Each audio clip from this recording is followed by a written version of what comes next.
弟兄姊妹平安，今天是2022年的12月9号。今天的经文是诗篇146篇第5节到第10节，路得记第1章第6节到第18节，彼得后书第3章第1节到第10节。今天要跟大家分享的主题是蒙福。说到祝福、蒙福，我们的耳边就好像想起了在圣经记载那个耶稣基督的山上宝训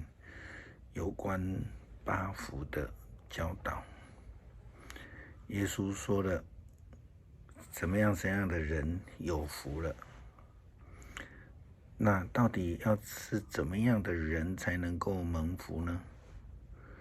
我们从马太福音第5章第3节到第12节的经文来看看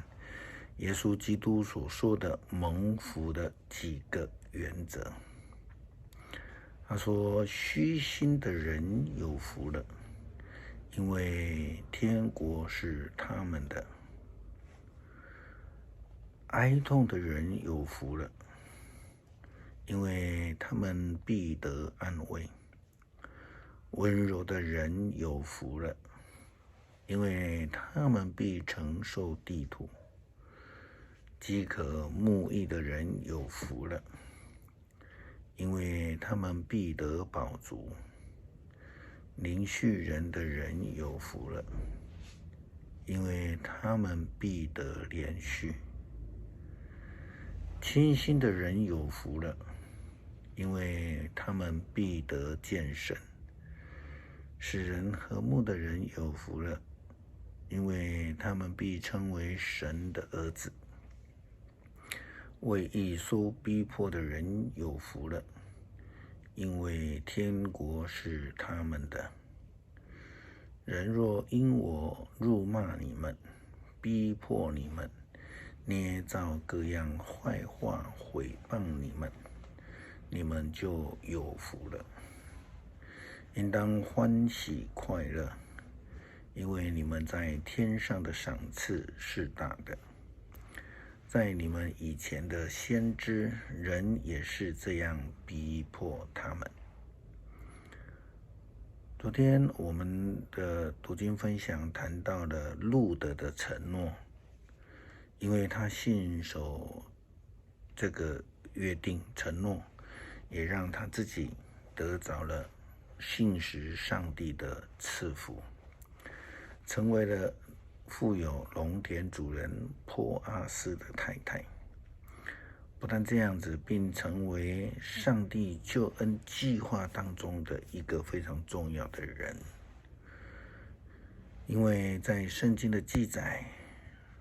族谱当中，他的儿子就是大卫王的祖父俄贝德。圣经记载说，于是波阿斯娶了路得，与他同房，上主赐福他，他就怀孕，生了一个儿子。城里的妇女对拿俄米说，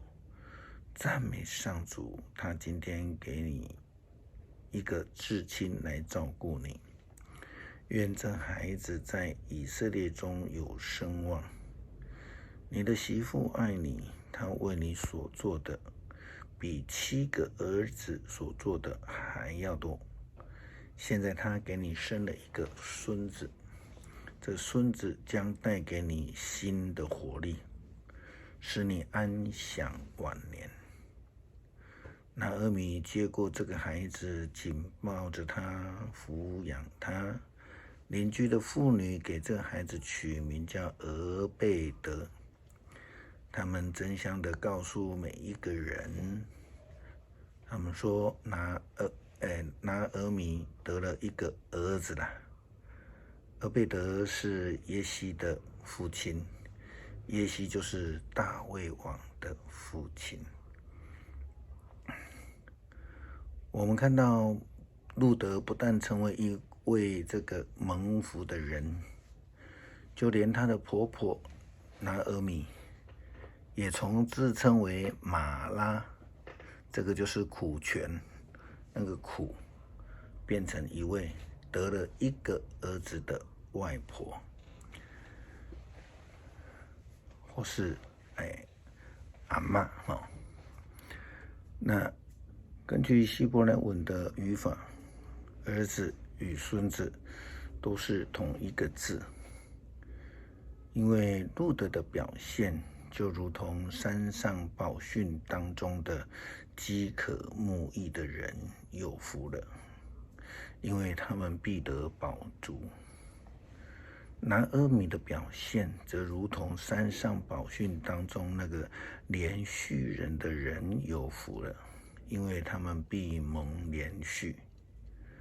他们都是使人和睦，他们也都非常的温柔，因此他们都蒙了上帝的赐福。彼得提醒末后世代的基督徒说，既然这一切要这样的毁灭了，你们应当做哪一种人呢？